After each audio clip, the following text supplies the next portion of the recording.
So, just doing agility right now, and obviously, if you're doing agility, that means things aren't really great. But just been kind of hanging out, thinking about what this game is, right? Like it's a time sink, right? It really is a good method of just kind of escaping and kind of going into just a different world, essentially, which is nice. It's great. When you're my age, 28, soon to be 29, you've been playing this game. Well, I've been playing this game probably since, I don't know, 08, 09. I remember, I was really into like Club Penguin for a bit. I thought that was cool. I did Flash games as well, and those were a good time, but I remember my brother was like playing this game and he said it was cool because you could like catch fish, and I'm like, okay, you could do that in Club Penguin. And he goes, yeah, well, you can cook them too. I'm like, okay, you can do that in Club Penguin as well. He goes, yeah, whatever, you're annoying, try it though, at least play it. I'm like, all right, I mean, it's fine.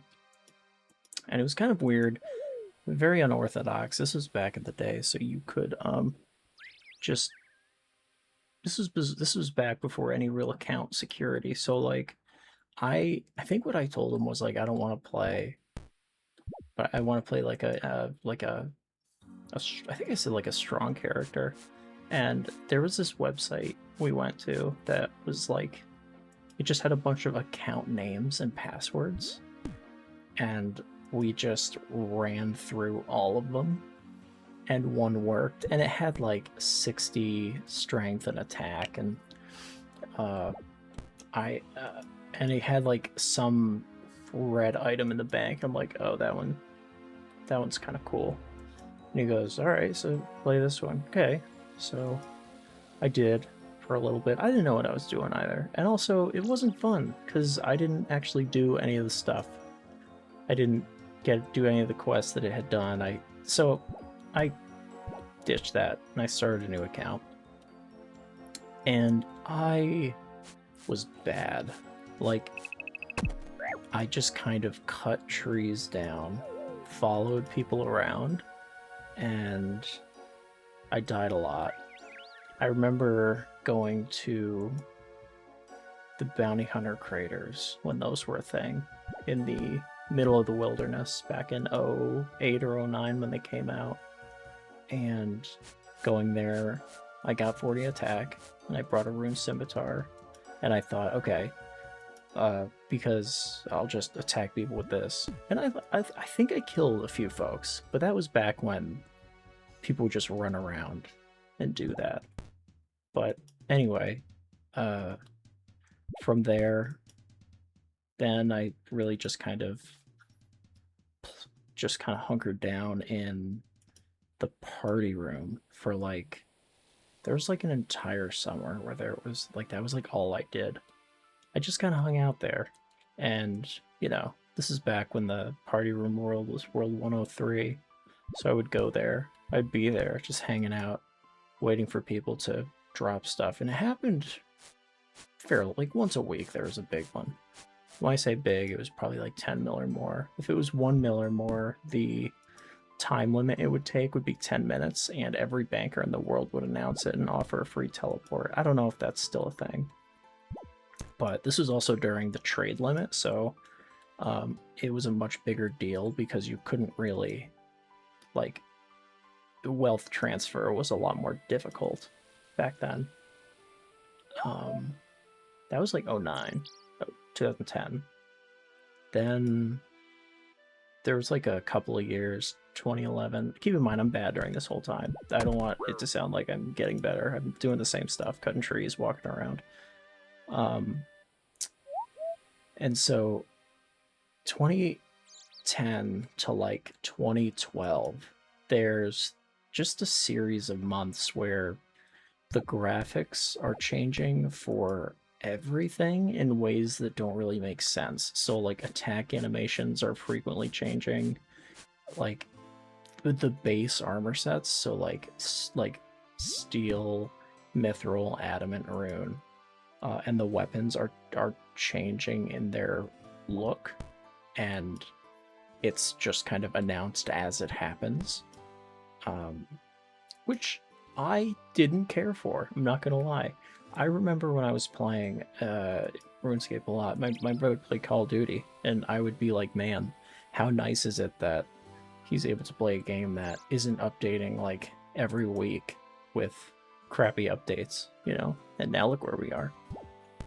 I don't know if you played COD, but it's kind of a dumpster fire. No offense if you like COD. But, and then they kind of tease this combat change. And I didn't think it would go through. I thought, oh, there's no way they're actually going to do that. I got to actually do the beta. I participated in the Evolution of Combat beta. I didn't like it. It wasn't really a thing I enjoyed. And then it came out, and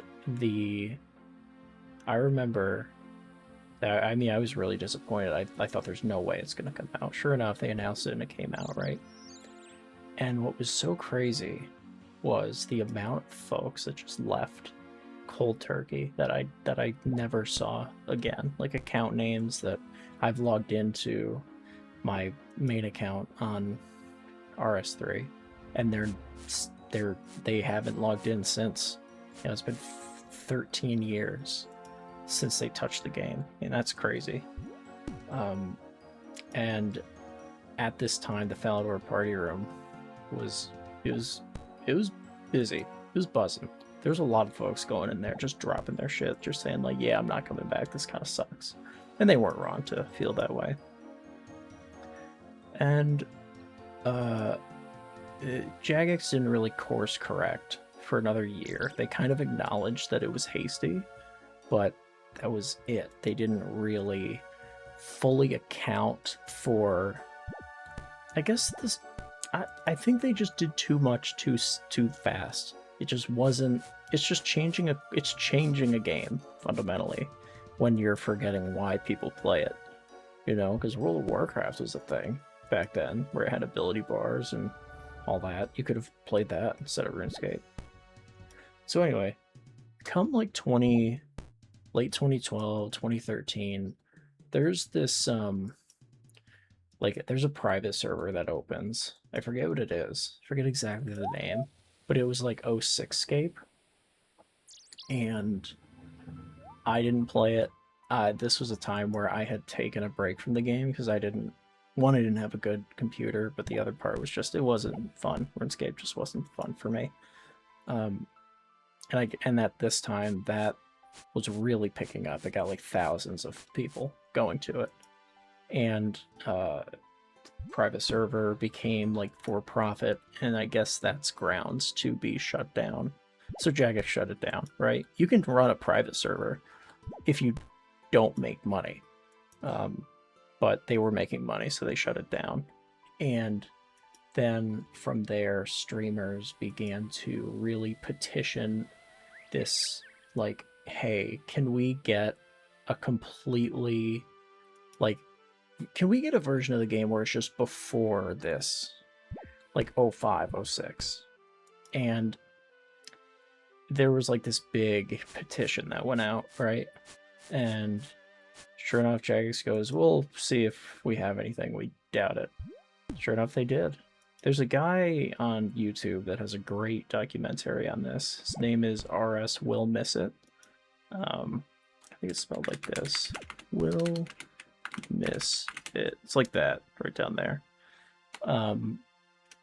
It goes over all of that and really the birth of this game, this version of RuneScape.